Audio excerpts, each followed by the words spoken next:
Yeah, thanks, Jesus, for sticking around. We appreciate it. We'll do it live. Okay. We'll do it live. Fuck it. Do it live. I'll write it and we'll do it live.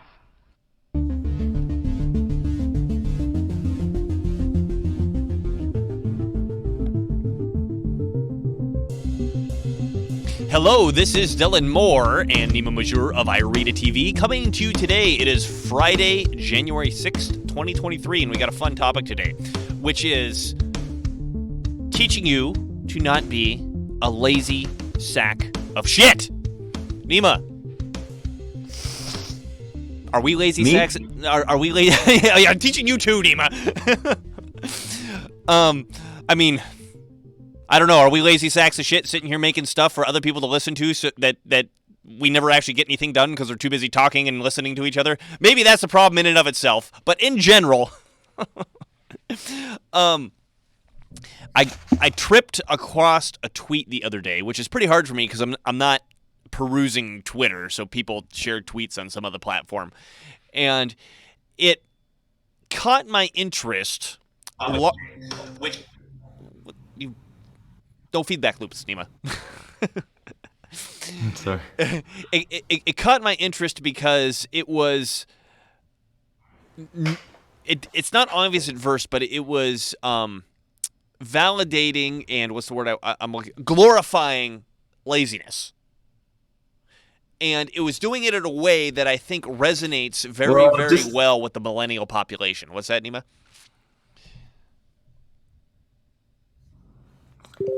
Well, just say what it's promoting specifically. It's not laziness, it's a specific ideology, right? Well, here, you want to load it up? We'll read it. Okay. So this is from some chick. It says, unpopular opinion. I don't think your life has to have a purpose or you a grand ambition. I think it's okay to just wander through life finding interesting things until you die. Now, I will admit, I used to think this way. Did you ever think this way, Nima? I don't think you did, based on what you've told me you've done with your life. Well, no, I wouldn't say I never went that far, but I've certainly veered in that direction off and on, I would say. And there's an appeal here. Nima, you want to switch us back? There's an appeal here, right? Because you Did you read it already? Yeah, I did. Okay. You find yourself on the surface of this earth. You just happen to be here at a time when things are relatively safe and you can travel all around the world relatively cheaply, and we can connect to everywhere in the world instantaneously. And for whatever reason, our generation, has really glorified traveling, right? And so you go around and you have these cool experiences. What are you laughing at? I hate this glorification of traveling as if it's the end all be all. Well, and I'm personally going to exemplify it, right? Because I did the backpack through Europe thing for 2.5 fucking years. Well, right? So just anecdotally, when I was still in the dating market, like 80-90% of the ladies' dating profiles, they always said something along the lines of the things I like. I like traveling and I like food, and that's it. It's like, oh wow, do you have any interesting purpose, any interesting desires or interests in life? Anything deeper, or is it just getting on a plane and chewing on food? Right. Is that yeah? Is that the end all to your existence? And Right, then right. I mean, again, I understand the appeal because I lived it, right?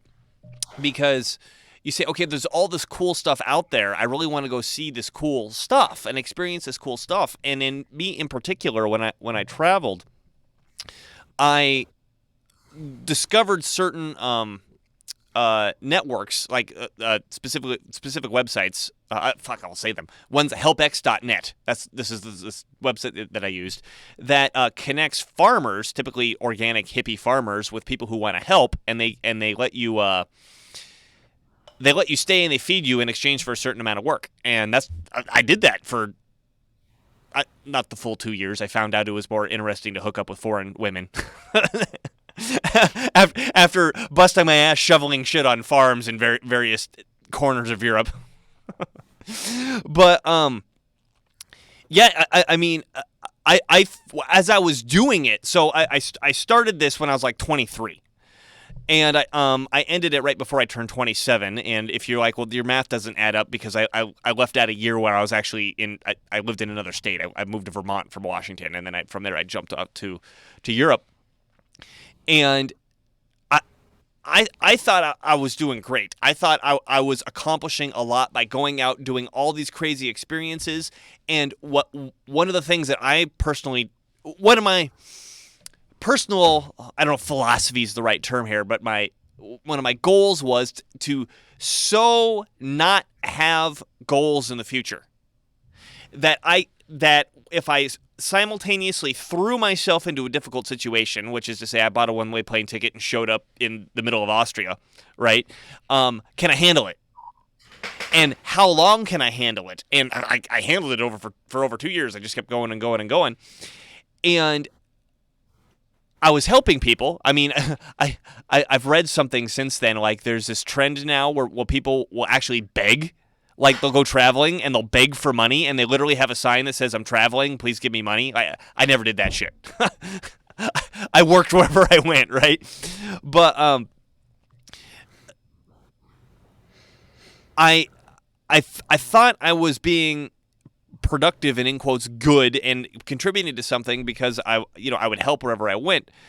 But at one day, and this was close to the end of me doing this, I woke up and I had two occurrences. The first one is that if I don't stop doing this shit, I'm going to still be doing this shit when I'm 50, right? I'm 26 now. I need to either make a commitment that I'm going to stay here and like start a life or go back home. And obviously I ended up deciding to come back home, which thank God I decided that. That was like right before, I think that was 2013, right before the whole migrant invasion happened. So I'm glad I made that fucking decision.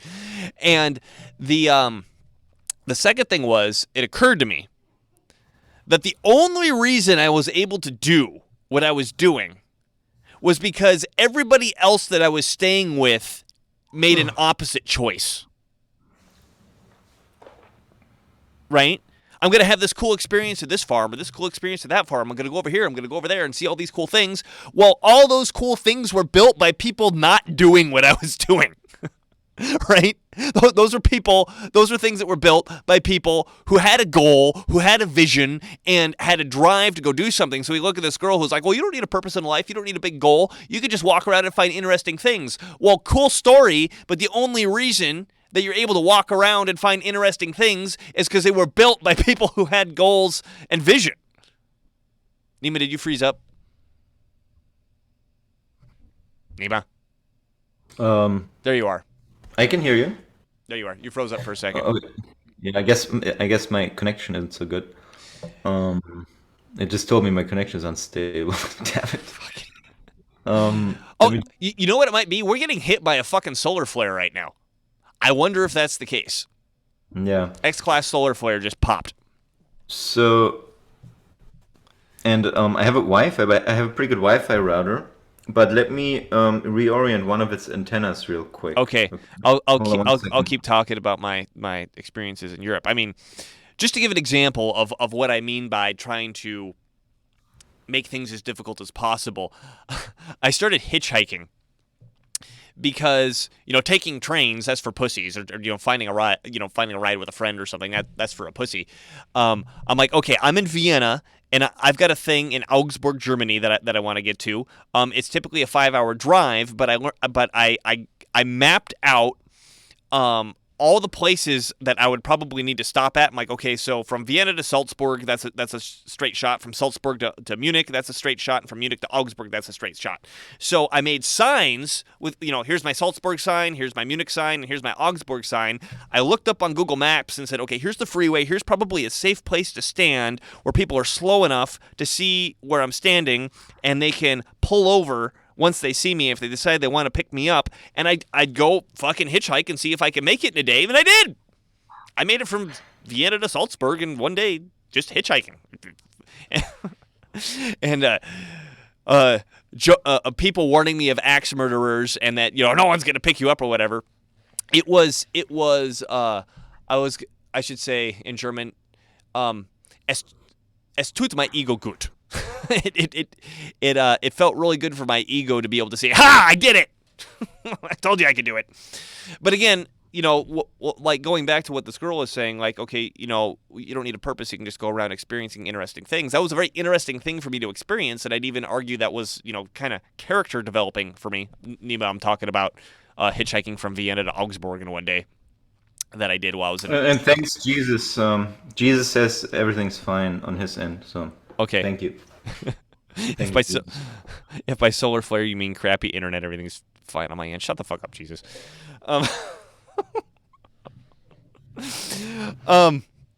Yeah. So I mean, I think there was some character development in what I did because I'm putting myself through difficult stuff, but at the same time, I'm not accomplishing anything. Like, if having done all that, if I were to die the next day, there's nothing left to be like, well, here's what Dylan left behind. Right? I mean, okay, for example, at one point I was in Turkey, in Istanbul, and I went to the Hagia Sophia. Been there, yeah. Somebody with some drive and vision and goals, probably more than one person, made that motherfucker. In stages, because people kept conquering and it fell apart a couple times and whatever. But this mindset has entirely infected our generation. And again, I don't know about the Zoomers, but at least the millennials, it's entirely infected our generation that we don't try to do anything lasting in the world that we live in. We just try to, see it as we zip by and go, okay, that was fun. And I mean, coming to this realization for myself is what made me flip around and start doing things like I'm doing today and looking back going, yeah, I don't want to do that anymore. But we've got an entire generation of people doing this. Or I should say maybe half the generation, right? I think half the millennials are like this and half of them are more traditional, get a job, hardworking and such. But half is a lot. So I saw this tweet. I was thinking about it. I was thinking about it in concurrence with my own experience, and it occurred to me. I think this is a form of nihilism, where everything is meaningless. Because I mean, think about it. If you don't have a purpose, you don't have a goal. Okay, maybe nihilism may not acknowledge that something might be interesting, but if you don't have a purpose and you don't have a goal and therefore there's no meaning to anything, then how's that any different from nihilism? I mean, I was just going to say, how is it not nihilism, what she's proposing there? I would absolutely put that in that category. It suffers from the typical nihilist contradictions because what she is proposing there is a goal for her life. And what she is proposing there is an ambition for her life. It's just a very lazy one and a very scattery one, but it's nonetheless an ambition that she's proposing.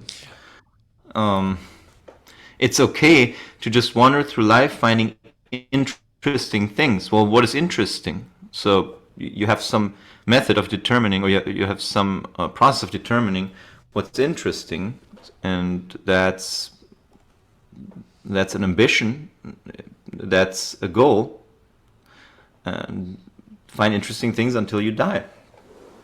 Yeah. And I suspect and again, I'm able to look at myself and my past for this level of an introspection, right? Is I suspect that when you have a goal like this, because as Nima just pointed out, it is a goal. You can claim, oh, I don't have any goals. I just look for interesting things. Well, yes, that in itself is a goal. But I think the desire here is the lack of responsibility, right? Because if you if you don't have a goal, and if you don't accomplish things, then you can't be responsible for anything. Yeah. Right? I mean, in terms of our own accomplishments, Nima, I mean, focus on you for a second. So, for those who may not know, Nima was a pretty big player. I guess you kind of still are in the auction world. Nima developed software for auction systems that are like someone bought his company and they still use his software, and they sell big shit. Like when they sell movie sets or they sell Rockstar paraphernalia or whatever, they're using Nima's auction software. Yeah, so some of the most expensive memorabilia have been sold through the software. I mean, from one particular auction house that I still work with, but also auction houses around the world still use the software. The company's still employing people. It's still serving a purpose out there. It's still improving itself, even though I'm not with the company anymore. So that's something that, there's people that I hired back in the days that are still with the company, and some of them are abroad, some of them are in the Philippines where people don't have much, and this has given them a skill set that they can use for the rest of their lives, and this has given them a purpose and a means to feed their families. So there's something you can point back. Sorry to interrupt. So there's something you can point back and say, I did that. Here's a lasting impact from Nima. Right? And then, I mean, even when you were running the business, I think you said it was you and one other partner, right? That you had a serious responsibility. I mean, even overlooking the employees, you're like, okay, we've started this thing. Okay, here's this rocket. We're trying to get it off the ground and into space. It's off the ground, it's in the air, but we got to keep pushing and pushing and pushing and pushing and pushing in order to get into space, right? You have built this thing and you're carrying this load of responsibility where if you go, nah, forget it, that thing crashes down, right? That's stressful. Oh yeah, it's super stressful, and I'm sure you felt this way a couple times. You're like, why the fuck am I doing this? Is this going to go anywhere? Right? Is this just going to crash on its own? There's been rough periods, rough times, no doubt. Yeah, especially the 2008 recession in the U.S. And it takes a goal, it takes an ambition that is bigger than all the challenges and pitfalls that you encounter along the way. Yeah. And I mean, if your mindset was never have a goal and never have a vision, or a purpose is the term that she used, then you never have to worry about having the responsibility of such an endeavor. Right? I mean, again, forgetting the other people dependent on you, just the responsibility of you to yourself. Like, here's this thing I'm doing. Do I just walk away from it or not? Yeah, and that was never an option for me because you had a goal and a purpose. I had a goal and a purpose, but why did I have a goal and a purpose? Because I grew up with not very necessarily much, and mostly our family was, I wouldn't say they were necessarily struggling, but we definitely had to ration and deal with shortages of money here and there. And I went to a school in an area with lots of rich kids. So I think that was the inception of that vanity that gave me the drive to achieve something bigger. Well, and then let's explore that. So you're not, well, I mean, it doesn't sound like you were like dirt floor poor, but you're not rich, right? and like you mentioned, there's some struggle there, and you go in and see the rich kids. Why did that inspire you to do better as opposed to just pissing you off and separating you from wanting to do that? Because that happens to a lot of people. Be- mm, Good question. I would say because yeah, good question. Because I just saw the especially the era we grew up in, there was opportunities everywhere. So I could not possibly accept that, oh, this just ticks me off and I'm not going to do anything, because I guess I saw the people who thought that way and they didn't inspire me, they didn't impress me, they didn't seem to be happy with what they were doing. So that was probably why Okay, I had the drive to I do got to them. compare this to my drive that I had when I made the decision to do the vagabond thing. So when I was in college, I majored in chemistry, and my junior year, I got a job as a laboratory technician at one of the local oil refineries. I went to school in Bellingham, Washington, and there's two refineries up north from there. There's a ConocoPhillips and a BP. I got to work at the ConocoPhillips. And the idea, technically, I was an intern, but I did the same thing as everybody else did. They paid me, but not as much as it would pay a non-contractor, right? That ConocoPhillips gives all these benefits to all their employees, but only half the people working there are employees. The other half are contractors. That's how they get around that. But so I'm a contractor. I got paid pretty well for a college student. I'll admit that. And I had a guaranteed job upon graduation. I mean, I literally could still be working there today, right? Now, I'm sitting there in this laboratory for many, many, many hours, and a lot of times there wasn't that much to do, particularly on the weekends. And I thought about this, and I'm like, okay, the head chemists here, they make about 60 grand a year. This was 2007. They make about 60 grand a year. And I'm like, well, what can I get with 60 grand a year? First of all, I'm going to have to move here, and I don't necessarily want to live here.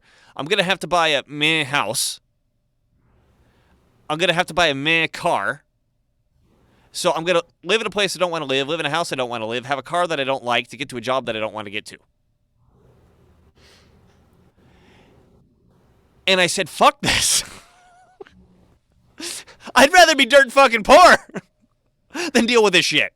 So I quit screaming before I graduated, and after I graduated, I did the martial art apprentice thing for my Aikido instructor at a Shinto shrine. So if you ever see those kung fu movies where they're like, carrying buckets of water up a hill, that was me. I was doing that shit. And then after I did that for 6 months, and then after that, I'm like, how do I get myself even lower? And I'm like, I'm just gonna leave. And I bought a one-way plane ticket to Vermont without telling anybody. I just bought it. And then I told everybody and I left. And I was there for a year, and I did it again. I said, okay, I'm gonna buy a one-way plane ticket to Europe before I tell anybody. And I did it, and I left. And for me, the idea of doing something in order to accumulate enough money to say I'm rich or whatever, it didn't even occur to me.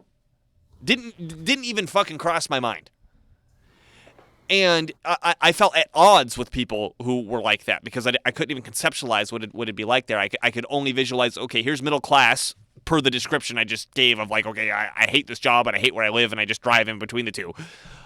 Versus, hey, I don't have much, but I could just go around doing whatever I want because I have some level of freedom. I find it very fascinating that we had two completely different reactions to the frustration looking at the situation we grew up in. Mm-hmm. I have no idea what would cause the difference.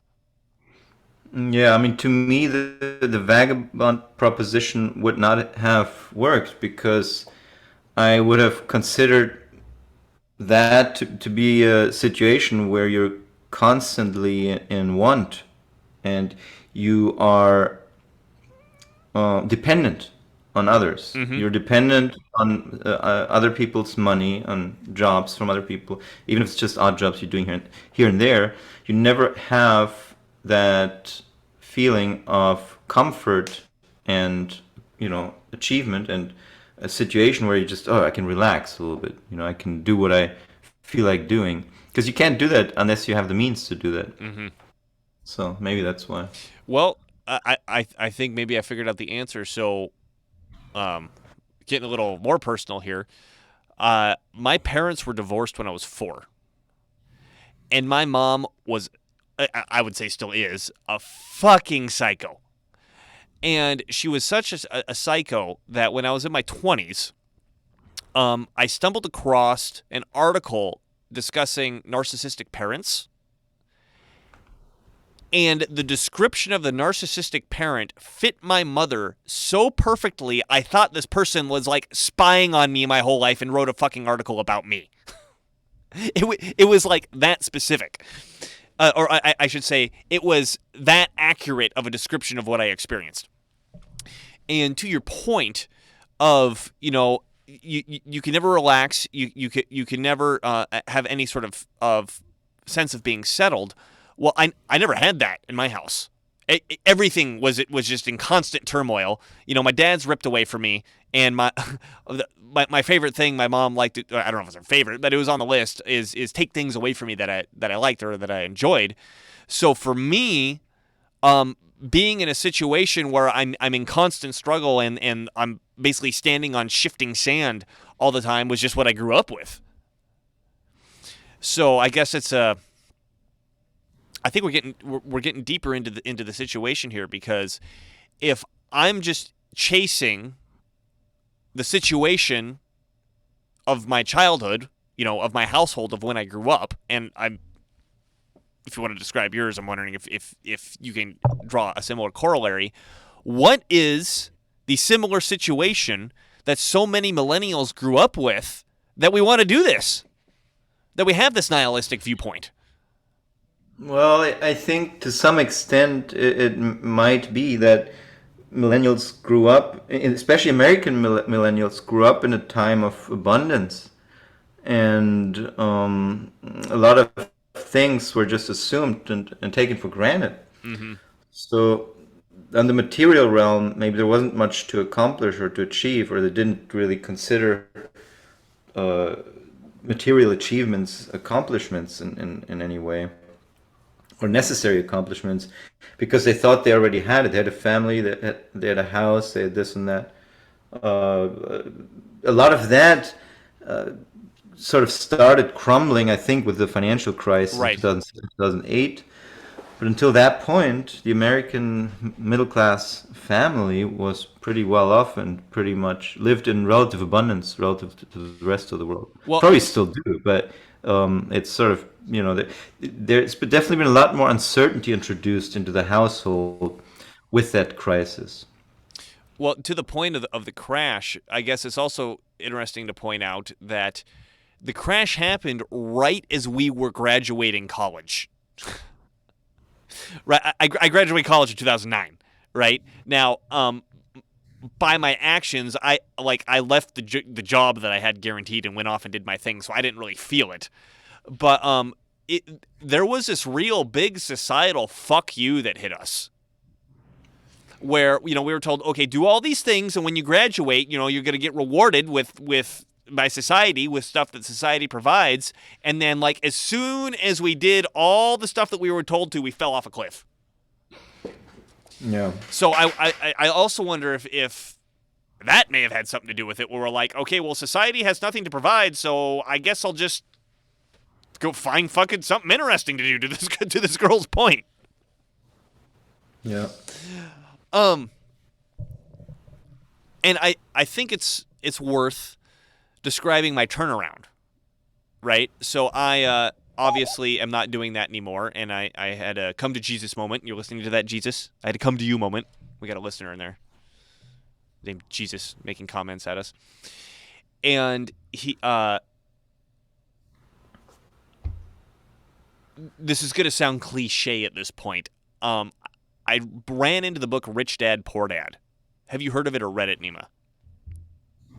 I have it actually, but I have not read it, but I have it somewhere. Well, and then when he talks, so he talks about his definition of rich people, middle class, and poor people, which is just real quick. Um, Rich people make money and they buy income producing assets. Middle class people make money and they buy income draining liabilities like houses and cars.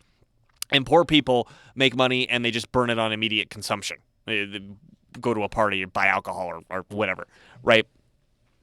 And I discovered this near the end of my vagabonding time, and when I read that, I realized that when I flipped off the oil refinery and ran away to my vagabonding thing, I understood the middle class and the poor, and I was making a decision between what I thought were my only two options. Like I said, it didn't even occur to me to think of how what a rich person would look like. And then just to have somebody say, hey, here's a description of the three different types of people, I was like, oh, well, now that I know that it exists, I could start to move in that direction, right? And so, I mean, for me, then I immediately ran into the conundrum of, okay, I'm going to come back. I came back to the United States. I literally had $5 in my pocket when I got here. I mean, I think I found some money stashed away in my mom's house or something after I got back. But like when I got here on the airport, my bank account was empty, and I had $40 when I left. I'd spent $35 on airplane food, and I had $5 left in my pocket. And I was like, I'm gonna go do real estate. Not being a fucking agent licensed or whatever. I'm like, I'm gonna go do real estate deals.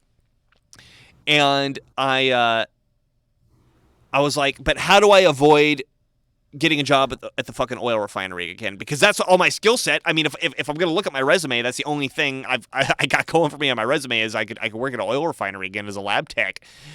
And I'm like, well, now I got a goal. I'm gonna do this big thing. Now it took me a while because my mindset was just not set that way, but I did end up eventually doing a couple real estate deals. The first one, I did two. Both were quite painful. I didn't lose any money. But I did not make the amount of money that I was hoping I would have, or that I should have, based on hindsight. Where it's like, oh, if we'd done all these things, we could have made so much more money. Yeah, great. But I did learn some valuable lessons, and then I've jumped from there to the point where I've done my first acquisition on a business. I now have 40 employees, roughly speaking, depending on, it's a lot of turnover in one of the places, but I have roughly 40 employees, and so. Back, similar to what Nemo was saying, I've got people dependent on me. I've got responsibilities. I mean, I can get a phone call that's like, oh my God, this thing's happening. I mean, if it happened right now, I got to drop everything and go run and take care of it because I've got some fucking responsibility. And I think it's worth coming back to that. And, now we're getting close to the tantalizing subject of nihilism, which is, I think, fundamentally, an outlook like this, which is nihilistic, is the fear of being responsible. The less stuff that you have control over, the less of your responsibility, or I could say it this way, the less, or the more power you have, the more responsibility you have, and vice versa. And so an outlook like this, have no goal, have no purpose, is to say have no power, which follows have no responsibility. I think fundamentally this is a fear of responsibility.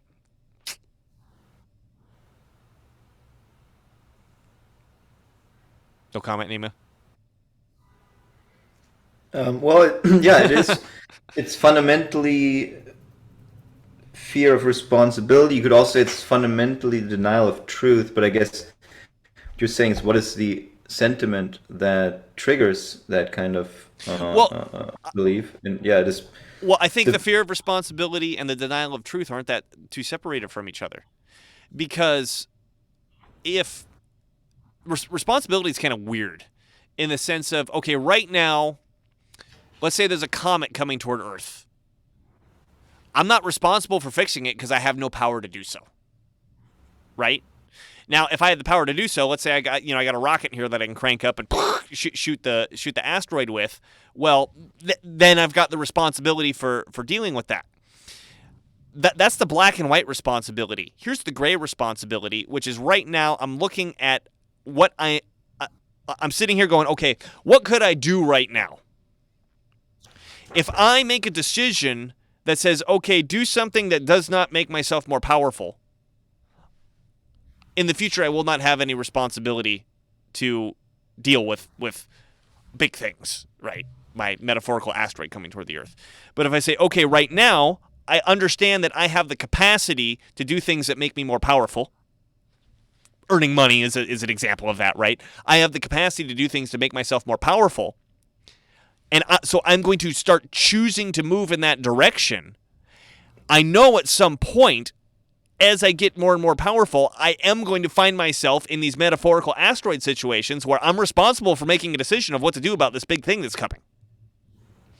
So if I can have the mindset to avoid that power, I know I can avoid any future responsibility. However, that choice in and of itself was something that you were responsible for.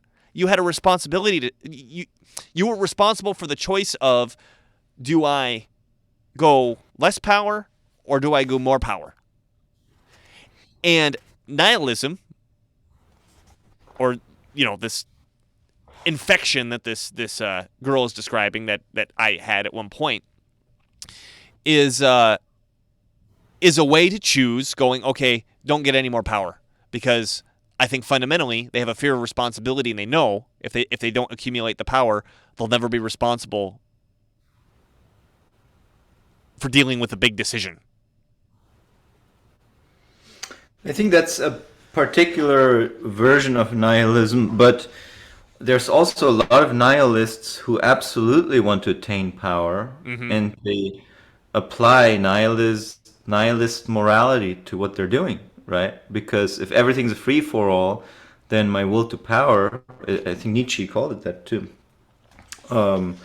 is completely justified because there's no justification. So really, I can do whatever I want. And Nietzsche defines nihilism as that there is no truth, that there is no absolute state of affairs, no thing in itself. This alone is nihilism, and of the most extreme kind.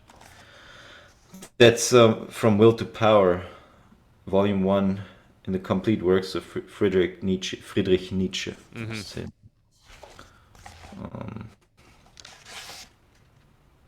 Yeah, I'm just reading from Father Seraphim Rose's book, Nihilism, which is from the 1960s. I think it's taken from some big greater work that he was working on, extracted from that. But that greater work he never published, I think. So, yeah, that's where this is from. So I think the recommendation should be bubbling up for both B and Nima here is you got to learn to have some sense of purpose, and you've got to learn to have a goal. And if you've accepted this outlook that this girl is proselytizing, it's going to be really painful and really difficult for you to formulate a goal or formulate a purpose, because for whatever reason, just like me, I had been trained not to do that. I'd seriously been trained not to do that. It's also clearly linked with atheism, because you also have to have faith in life, and whether or not you like it or whether or not you think so, you will always have faith in something. Right. The question is, what do you have faith in? What do you ultimately choose to have faith in? Whether it's logic in itself, or whether it's the omnipotent, omniscient creator of the universe, whether it's the scientific method, whether it's the proclamations of Dr. Fauci.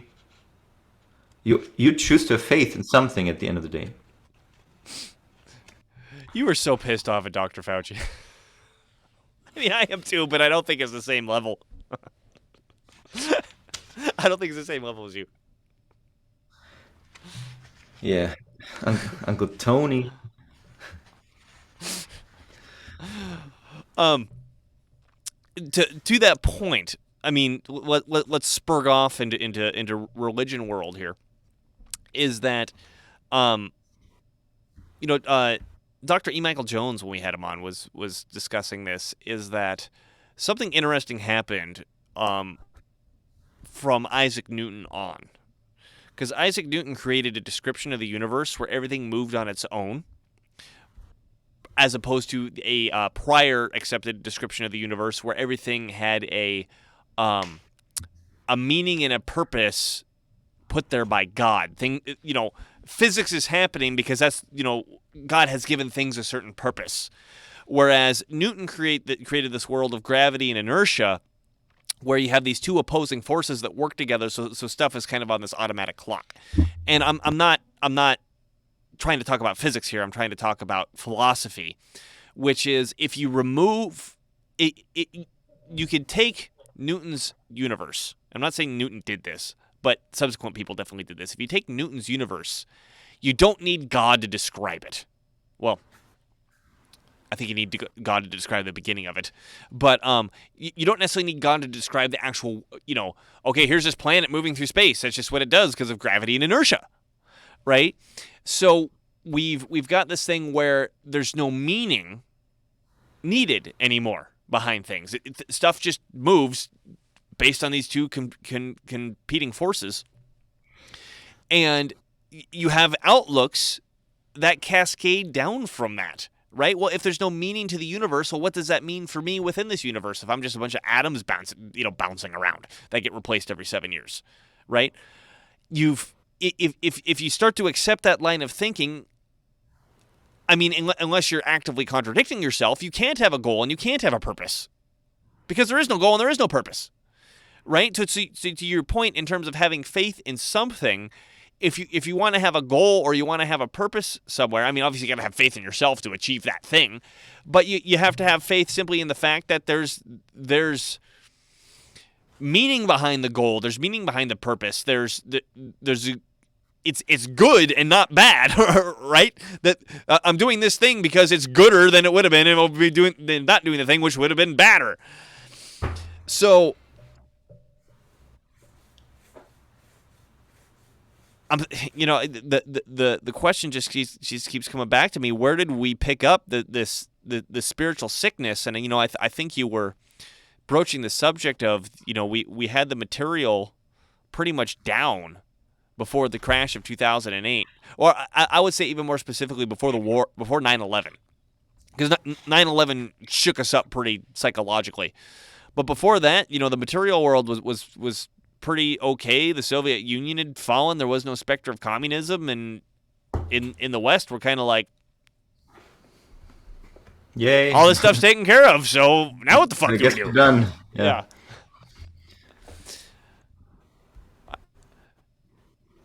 Not that I want to give too much credence to Jordan Peterson, but it does remind me of something that he said, which is that if we created a perfect utopia, the first thing that we would do is break it. Yes. Which I'll agree. I agree with him on that. I think that has become absolutely certain for me with the Kufit 18+1 scam. Yeah. Because that has shown me our ability to just shit all over everything that matters and everything we've done and tear it all down. Oh, there's all these cultural tenets that we have. Yeah, fuck all those. Yeah, with all just shut down the entire economy. Are you people insane? Well, but shut down all the freedom too. That's not enough. We got to shut down freedom and the economy, Nima. The freedom, economy. So permanent house arrest, indefinite house arrest, and shutting down the economy in response to a coup sounds like a plan to people. I mean, when I saw that was even remotely possible, and not just remotely possible, it was here. It was glorifyingly successful. I could not believe it. It just changed my outlook on the prospect for any long-lasting material success and any long-lasting prosperity for the whole of the world, or for even just for portions of the world. It's just shown me how capable we are of just tearing that all down overnight. Like it was an overnight decision. Maybe a day or two is what it took to tear it all down.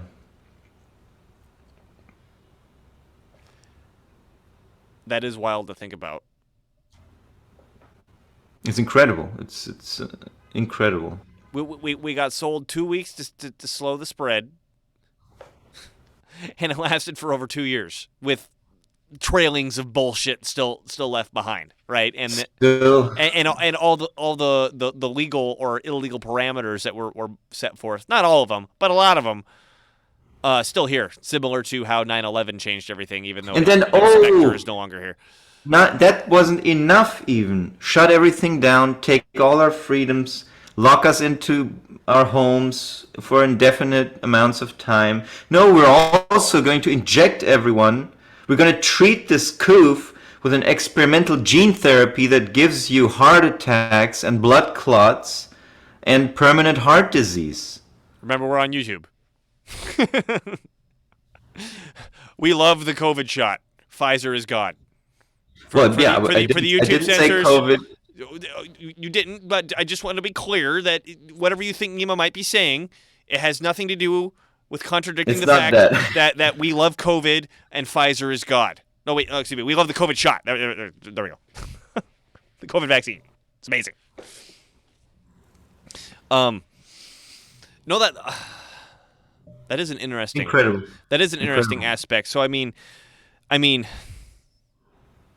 we get to a situation.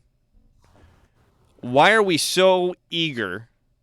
Yeah, I mean, sorry, I've said this interesting 3 times now. We were so eager to break the system apart. I mean, not me, not you, but in general, it's like, okay, there's a coof, so just destroy everything. Fuck it. And I mean, in particular, this coming from people who for years tell us, oh no, don't use these words. They might trigger someone somewhere. Oh no, don't say that. Oh no, don't write this or that because it's harmful to one person. Oh no, don't have a Christmas tree on this tree because it offends someone. All these delicate, precious little sensitivities, but suddenly it's okay to tear everything down, to lock everyone up in their homes indefinitely, put them under permanent house arrest, for no fucking reason at all. Well, that was suddenly okay, but it came from the same people who are so hyper precious and hypersensitive about all these little inconsequential things, and still are for them. Well, I mean, we've got the NPC theory that describes it, but I think what you brought up is something more interesting. The NPC theory, of course, being that there's the group of zombies that just repeat whatever they're programmed to repeat, and it doesn't matter if they're contradicting themselves 5 minutes ago.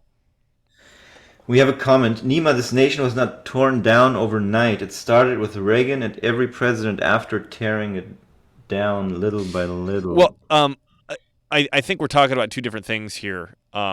Jesus. I think what Nima's trying to point out here is that we reached this critical moment. Yeah, it's obviously the Illuminati overlords have been working overtime since, I would go back further than Reagan, but we'll take Reagan for example. But just the sense of, okay, now we're gonna flip the switch. Yeah, we're gonna flip the coof switch, and the breakneck speed that we all participate in. Sorry, Nima. I was trying to point out what made it obvious to me the moment where I realized, if we attain utopia, we're going to tear it down. What you said earlier, it obviously there was a lot of tearing down before and all that, but it never was more apparent to me than that moment. Well, everything happened in the background. Right, all the tearing down was in these bureaucratic committees and in laws that got passed with language buried deep everywhere. It's still required for the public to be receptive to that. Right. And maybe I was too optimistic about public opinion and the public's constitution, basically, the constitution of mind. Yeah. So to your point is, okay, on one hand, we can kind of explain this with the NPC theory, like, okay, here's this group of people that have been completely programmed, where the new programming can just be shoved in whenever an update is necessary. But is there something even more fundamental, which is to say, okay, the people in the society are looking around the society, and they've had enough of it, and they want the reason, they want somebody to flip that switch. Well, yeah, I think in particular because people started getting bribed to not work to the tune of amounts that were unimaginable before that happened. So there was a lot of people whose lives were so purposeless and so crappy, I guess, that this was a plan. This sounded like a plan to them, to sit at home in their coom pods and get money sent to them and order food online for the rest of their lives. Well, it's completely in line with the tweet we read at the beginning. Exactly. I'm just going to sit at home and experience some interesting things. Yeah, it takes us back to nihilism. And yes, in the beginning of when the lockdowns first began, there was this air of excitement, undeniably. I mean, I've had people telling me even this. It's like, oh wow, something huge is happening. It had an air of excitement for a lot of people. I had that air myself. Sounds like you didn't have it, but I have had it. Yeah. Well, I know, I certainly did. I mean, I was not happy, but I certainly had a sensation of, whoa, this is interesting. You know, what's going on? You know, this is different. Yes, it was different. So were gulags, and so were concentration camps. You know, and so are the Mongols. This is very different. We're all dead. Yes.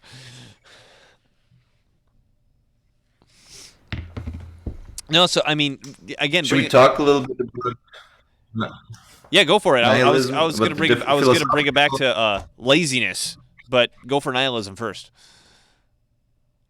So, Seraphim Rose, in his book Nihilism, he distinguishes between 4 general categories of negative metaphysics, which is basically suggesting that there's no truth, or that truth is relative, which is basically nihilism. I don't know if this is all-encompassing, or if there's maybe some other strands of nihilism, but he distinguishes between these 4 driving forces that came with the Age of Enlightenment that constitute the reasons, the core reasons why we're where we're at today with nihilism. So he distinguishes roughly between realism and agnosticism. And each of those, again, he divides into naive and critical. Wait, so we have naive. So I'm sorry, real quick. I just want to make sure I'm with you. Realism and Gnosticism is a division of nihilism, saying, okay, these are 2 different camps under the nihilistic umbrella. Okay. To simplify, we can put it. Like I said, I don't know. Maybe there's more nihilistic camps, but so the denial of truth, he opposes 4 different movements that basically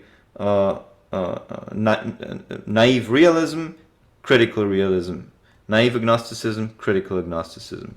Naive realism, also called naturalism, does not precisely deny absolute truth, but rather makes absolute claims of its own that cannot be defended. Rejecting any ideal or spiritual absolute, it claims the absolute truth of materialism and determinism. This philosophy is still current in some circles. It is official Marxist doctrine, and is expounded by some unsophisticated scientific thinkers in the West. But the main current of contemporary thought has left it behind, and it seems today the quaint relic of a simpler but bygone day, the Victorian day, when many transferred to science the allegiance and emotions they had once devoted to religion. So this was the critical realism? This was the naive realism. Naive realism. Okay, I mean, that sounds like the Isaac Newton universe story that I just described from... Could be. I mean, it's basically what Marxist dialectic is based on. It is the impossible formulation of a scientific metaphysics. Impossible because science is, by its nature, knowledge of the particular, and metaphysics is knowledge of what underlies the particular and is presupposed by it. It is a suicidal philosophy in that the materialism and determinism it posits render all philosophy invalid. Since it must insist that philosophy, like everything else, is determined, its advances can only claim that their philosophy, since it exists, is inevitable. You see, this is why I get it. Yeah. Okay, that's funny. Marxism is inevitable, right? Because of the dialectic, the Hegelian dialectic. But not all that that their philosophy, since it exists, is inevitable, but not at all that it is true. This philosophy, in fact, if consistent, would do away with the category of truth altogether. But its adherents, innocent of thought that is either consistent or profound, seem unaware of this fatal contradiction. The contradiction may be seen on a less abstract level in the altruistic and idealistic practice of, for example, the Russian nihilists of the last century. So, that's the first one. Do you have any comments on that? I was given I do have another one. So when it comes to determinism, I could see how determinism does immediately create a situation of nihilism, because if the universe is deterministic, which includes you and me, and there's no free will agents, that means responsibility doesn't exist, because nobody's making any choices. And if responsibility doesn't exist, well, then there's no such thing as any moral code, because nobody chose to do any. I mean, the whole idea of justice and moral code is, what did you choose to do, right? Also, there's no truth, because truth implies that you picked the right or the wrong choice, and if everything's determined, there's no such thing as truth. This is why arguing with a determinist is so funny, because a determinist tries to convince you of the truth that his ideology is true, while at the same time saying everything is predetermined and there's no such thing as free will or choice. Right. You want me to change my free will with an argument saying there's no such thing as free will. Got it. Right. By the way, we have a comment. That's what the capitalist oligarchs want. They want me lazy, push a UBI, turn me into a non-productive consumer. Congrats, capitalism. You've beat humanity into a conformist consumption unit. I would actually disagree with that. They want you dead.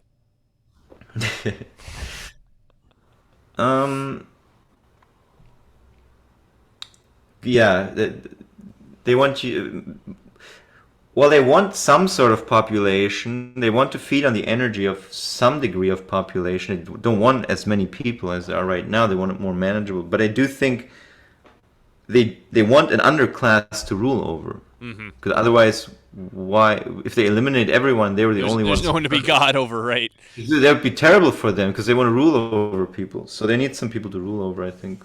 So yeah, push a UBI, turn me into a non-productive consumer, hook me up to the Matrix battery, put me in the Coom pod, play porn. And that's all great if you're just looking for interesting things to bump into throughout your life. Right. But put me on a tube. I mean, how is this not the ultimate existence, the ultimate state of happiness for the nihilist, to just be hooked up with like some electrodes to the brain that stimulate your orgasm centers every minute. And then that's existence. Yeah. And you sit there and you just twitch all day. That's the end all be all of all happiness, I guess. Yeah. You know, so that maybe there's something wrong with that kind of thinking. You know, it just appears on its face ridiculous. And maybe there's just something fundamentally wrong.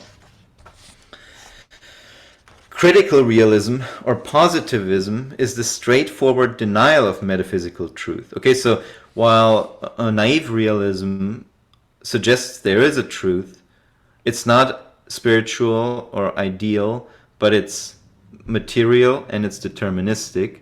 And I have figured it out. Like Hegel, for example, you know, and the Hegelians say we have figured out the ultimate movement of all the material forces in the world, and the dialectic and blah blah blah. Critical realism, on the other hand, is straightforward denial of metaphysical truth, proceeding from the same scientific predispositions as the more naive naturalism. It professes greater modesty in abandoning the absolute altogether and restricting itself to empirical, relative truth. We have already noted the contradiction in this position. The denial of absolute truth is itself an absolute truth. Again, as with naturalism, naturalism was the previous one. The naive realism is also called naturalism.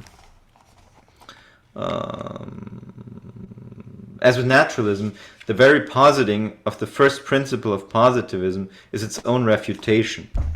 This is like something I encounter when I talk to amateurs, philosophical amateurs, all the time.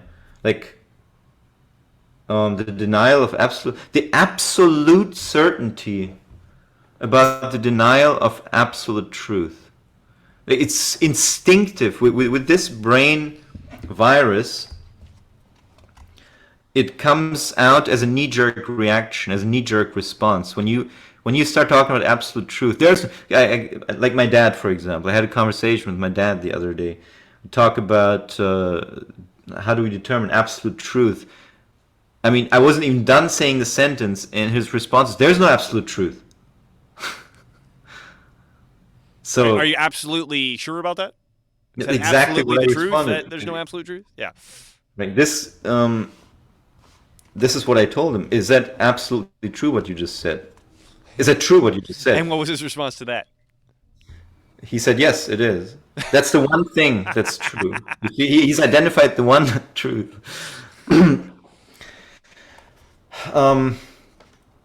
Agnosticism, like realism. So now we come to agnosticism. Okay, so, and then just so I'm categorizing this in my mind, we had the naive realism, which is also called naturalism, which is kind of the Marxist world. Then we had critical realism, which you said was positivism.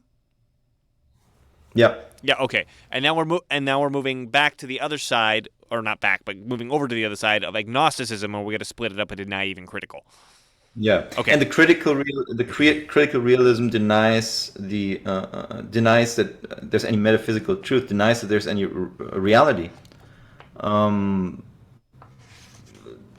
Contends itself with relative truth, ideas in the head. I do have one comment here, and this is likely going to apply to all four of these, but from what we've heard so far, you're so easy to control if you believe this. Mm-hmm. I mean, if you take someone who believes this stuff next to someone who believes in absolute truth, and they say, well, this guy has some really easy buttons to push. Oh, you're angry about that? Oh, you want to stop that? Well, there's no such thing as absolute truth, so don't worry about it. Oh, okay, well, I guess. Bingo. This is the world of today. This is the corporate media. How do we push buttons and prod people into this or that direction to benefit someone's agenda, to make someone insanely wealthy? I mean, that's exactly what it is. Agnosticism, like realism, may be distinguished as naive and critical. Naive or doctrinaire agnosticism posits the absolute unknowability of any absolute truth. While its claim seems more modest even than that of positivism, it still quite clearly claims too much. If it actually knows that the absolute is unknowable, then this knowledge is itself absolute. Such agnosticism is in fact but a variety of positivism, attempting with no greater success to cover up its contradictions. So once again, there is no absolute truth, and Now, isn't it more okay? If there is an absolute truth, we cannot access it. That's the argument, right? Which, you're right, in and of itself, you're still proclaiming an absolute truth. How did you access that absolute truth that you said we can't access? Exactly. Yeah. Exactly. Only in critical or pure agnosticism, so this is the final one now, in pure agnosticism do we find at last what seems to be a successful renunciation of the absolute. Unfortunately, such renunciation entails the renunciation of everything else and ends, if it is consistent, in total solipsism. Such agnosticism is the simple statement of fact. We do not know whether there exists an absolute truth, or what its nature could be if it did exist. Let us then, this is the corollary, content ourselves with the empirical relative truth we can know. Is there a philosophical term used for this? It's called pure agnosticism. No, but I mean like the realistic naive was naturalism, right? Is there something similar to this one? Yeah. So here the critical is called pure agnosticism. Okay. So critical agnosticism is also known as pure agnosticism. And the naive agnosticism, does that have another name? It's called doctrinaire agnosticism. Okay. So But what is truth? What is knowledge? If there is no absolute standard by which these are to be measured, they cannot even be defined. The agnostic, if he acknowledges this criticism, does not allow it to disturb him. His position is one of pragmatism, experimentalism, instrumentalism. There is no truth, but man can survive, can get along in the world without it. Such a position has been defended in high places, and in very low places as well, in our anti-intellectualist century. But the least one can say of it is that it is intellectually irresponsible. It is the definitive abandonment of truth, or rather the surrender of truth to power, whether that power be nation, race, class, comfort, or whatever other cause is able to absorb the energies men once devoted to the truth. The pragmatist and the agnostic may be quite sincere and well-meaning, but they only deceive themselves and others if they continue to use the word truth to describe what they're seeking. Their existence, in fact, is testimony to the fact that the search for truth, which has so long animated European man, has come to an end. For centuries and more of modern thought, 4 centuries and more of modern thought have been, from one point of view, an experiment in the possibilities of knowledge open to man, assuming that there is no revealed truth. The conclusion, which Hume already saw and from which he fled into the comfort of common sense and conventional life, in which the multitudes sends today without possessing any such secure refuge, the conclusion of this experiment is an absolute negation. If there is no revealed truth, there is no truth at all. The search for truth outside of revelation has come to a dead end. The scientist admits this by restricting himself to the narrowest of specialties, content if he sees a certain coherence in a limited aggregate of facts. I mean, does this not sound contemporary and familiar? Yes. Restricting himself to the narrowest of specialties. I mean, we have people that are wheeled out on TV as scientific geniuses who have the most rudimentary and stupidest conceptions of metaphysics and of epistemology, of knowledge. And of science itself. I mean, science itself. Yeah. Part of the point of science is you question it. Right. And so the people, the science has settled on this. Bullshit. The science never settles. The whole point of science is that it doesn't settle. I talked to a friend a while ago, a former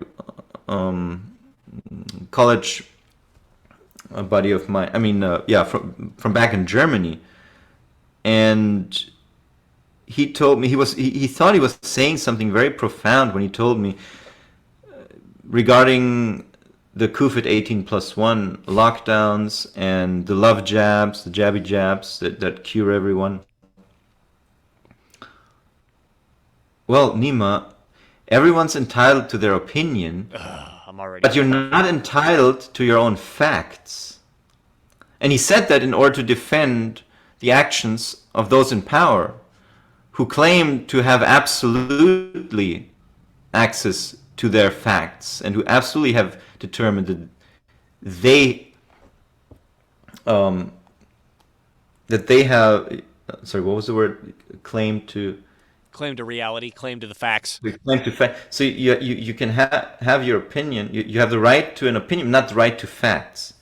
Except the whole discussion we're having is about people in power acting like they're speaking facts into existence. Right. Well, and I mean, like, I would even argue. Like, sorry to interrupt. I'm just imagining how I'd respond. It's like, who's talking about being entitled to facts? Like, that doesn't fucking make sense. What do you mean?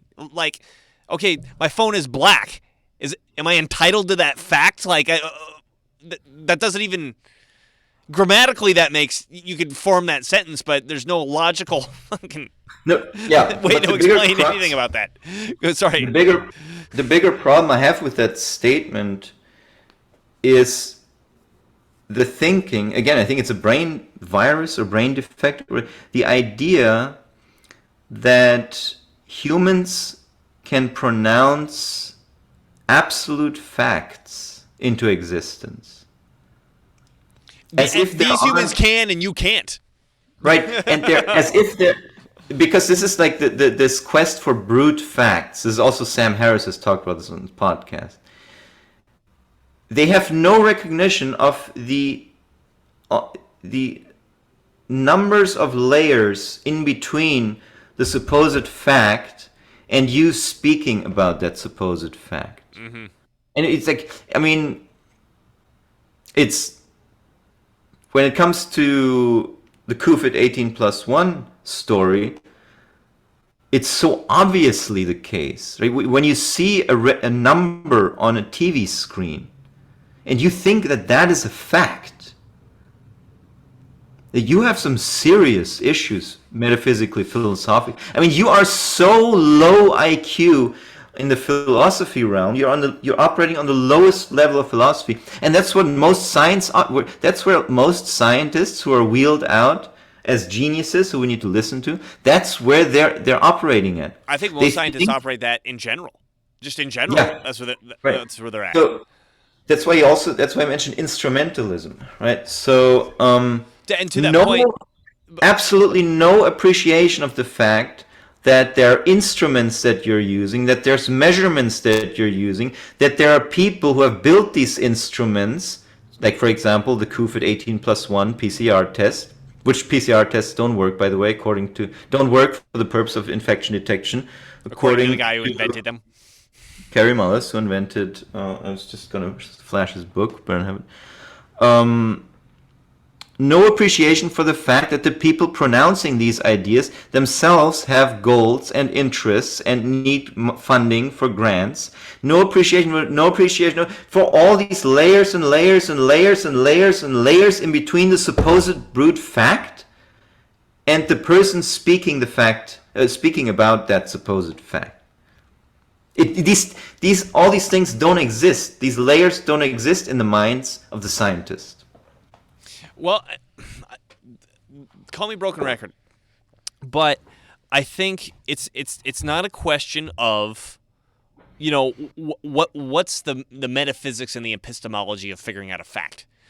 I think it's a way of shirking responsibility. Because, for example, Nima, if what you said was true to this person about the glorious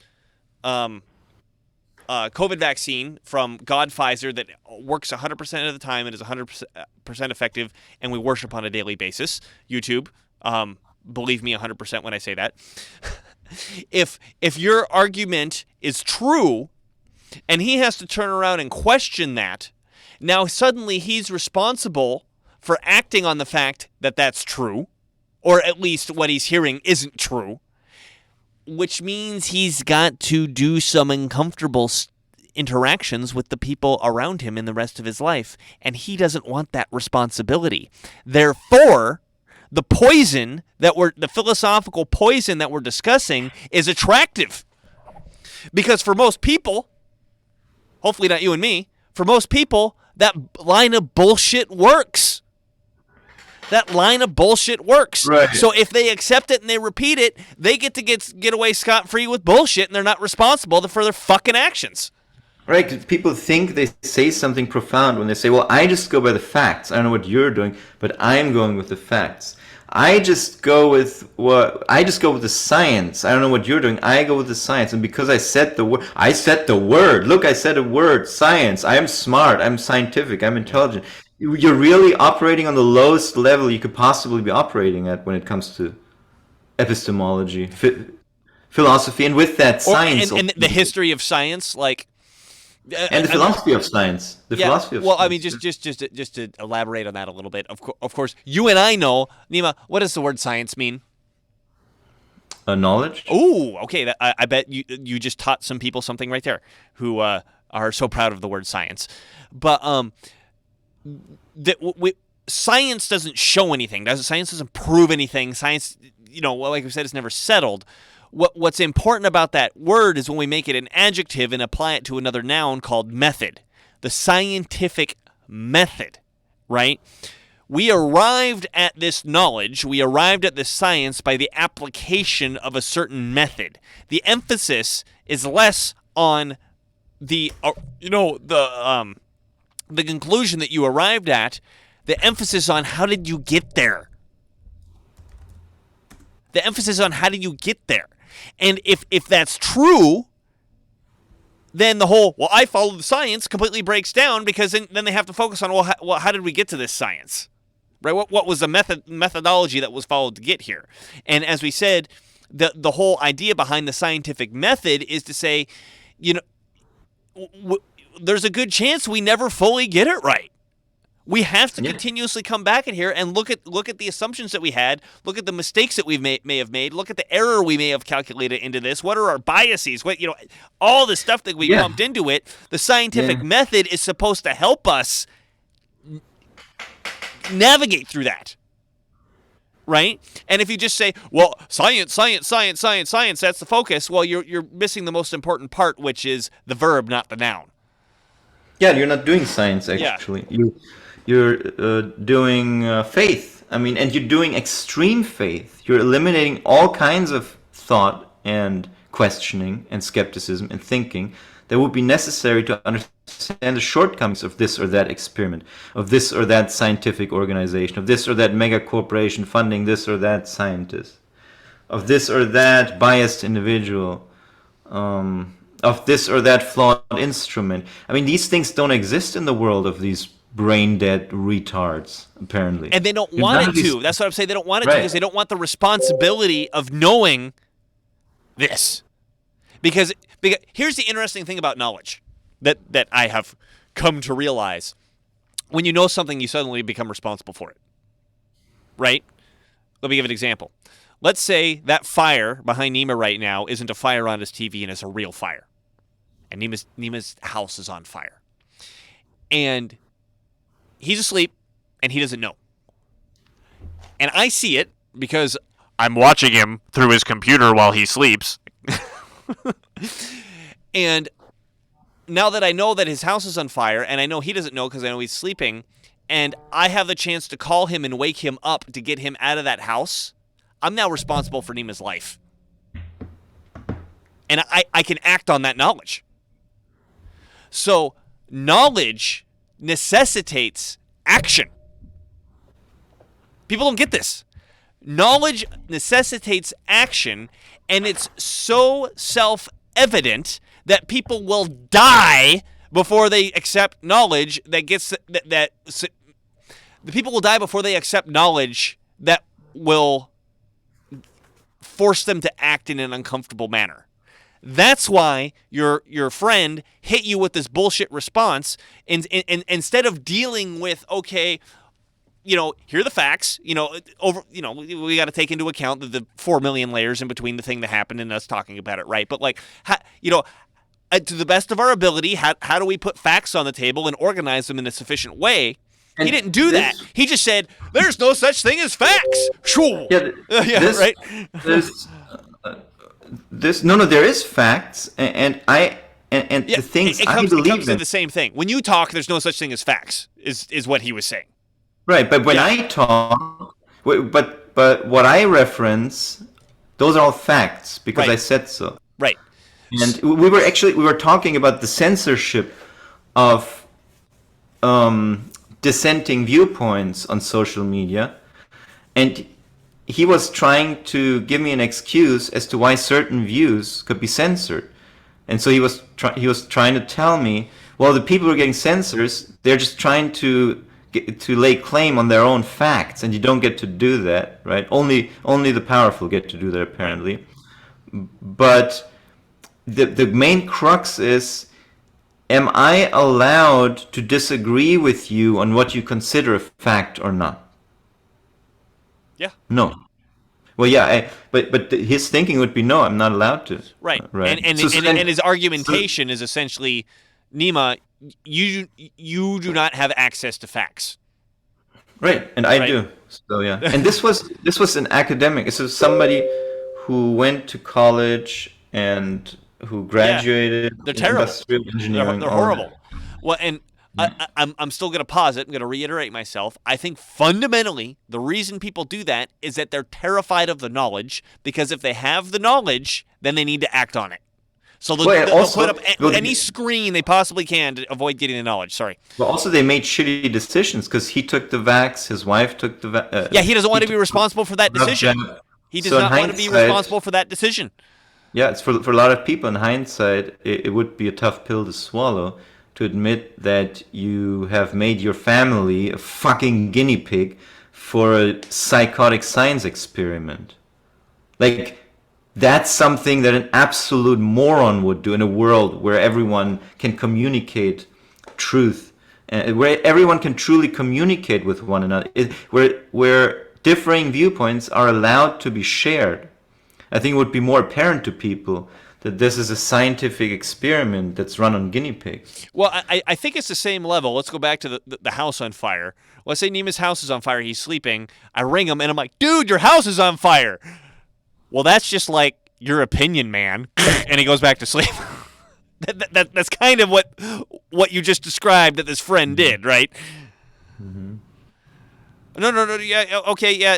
So you've got facts, but you got opinions, but you're not entitled to facts, and I'm just not going to listen to this. Clunk. This is very common. Yeah. You get this, whenever you try to talk to people about the COVID nonsense, it's always, but there's all these people dying. There's all these COVID infections. There's all these people who are infected. That we know, right? No, you dipshit. You don't know that. That's my whole point. Yep. It's based on instruments, and it's based on biased institutions, and it's based on agendas. It's based on mega corporate funding. It's based on mega corporations who are making money hand over fist, more money than you could ever imagine. It's based on all these biases, all these things, all these flawed humans involved in layer upon layer upon layer of bullshit upon bullshit upon bullshit. It's not, we know this. You think this. You believe this, is what you mean to say. But you don't know. You actually know less than, less than most people. Well, no, actually, you know less than nothing. I would say it's worse than knowing nothing, because you think you know, and you know. So you block out the good stuff. Right. Well, I think that, again, just reiterates the point that this philosophy of nihilism, however you break it up, not only is it a poison, it's an effective poison for someone who wants to control, to give to someone who he wants to be controlled, because if that person drinks the poison, they become unable to defend themselves. Yeah. So let's get back. So this was to the point here. The scientist admits this by restricting himself to the narrowest of specialties, content if he sees a certain coherence in a limited aggregate of facts, without troubling himself over the existence of any truth, large or small. The multitudes demonstrated by looking to the scientist, not for truth, but for the technological applications of a knowledge which has no more than a practical value, and by looking to other irrational sources for the ultimate values men once expected to find in truth.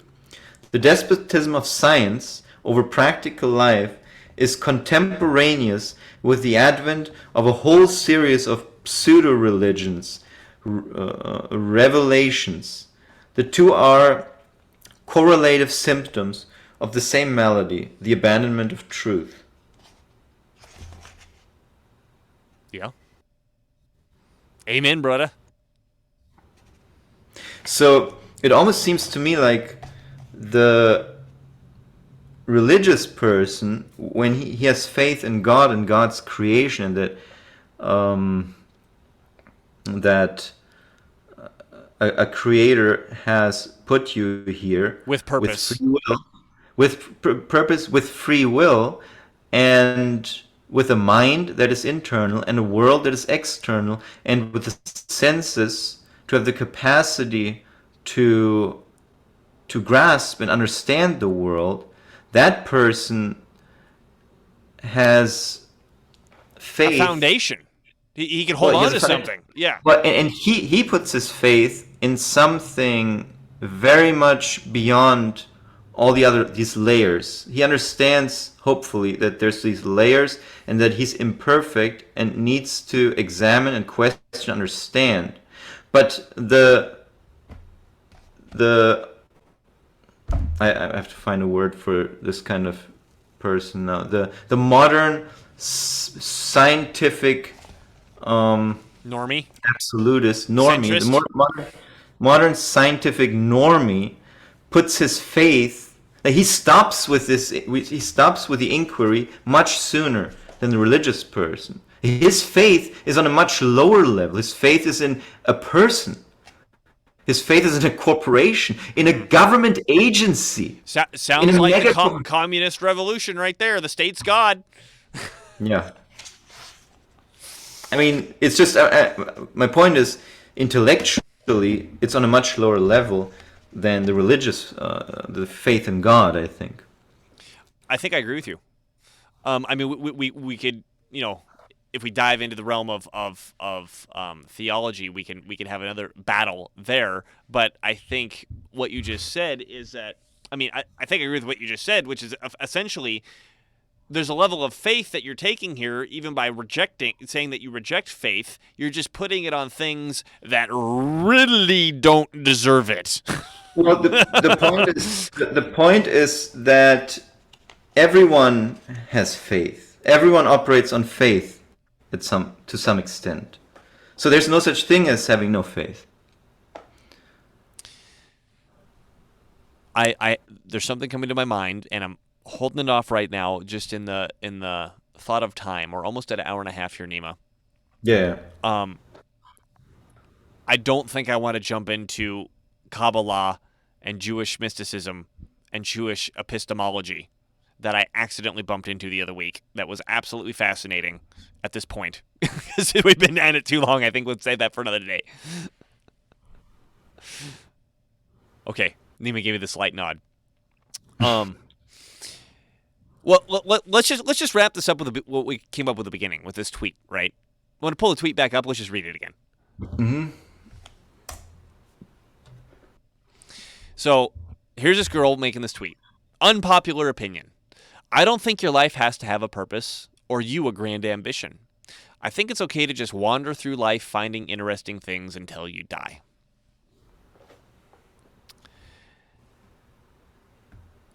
There's a word for this. It's called being lazy. You have a grand metaphysical conception that's wrapped around the fact that you just want to be lazy. So, to anybody listening this, don't be fucking lazy. Get a purpose and get a grand ambition. So, this has been Dylan Moore and Nima Mujur with Irita TV. Hopefully we're not being lazy doing what we're doing right now. And hopefully you're not being lazy just by listening to it. Take this and do something with it. That's what we want with all these damn shows. Take this and do something with it. You can find more of our content at irita.tv. Follow us on the social media of your choice. YouTube, Rumble, Gab, Telegram, whatever. We'll see you over there. And thank you for watching, and we'll see you next time.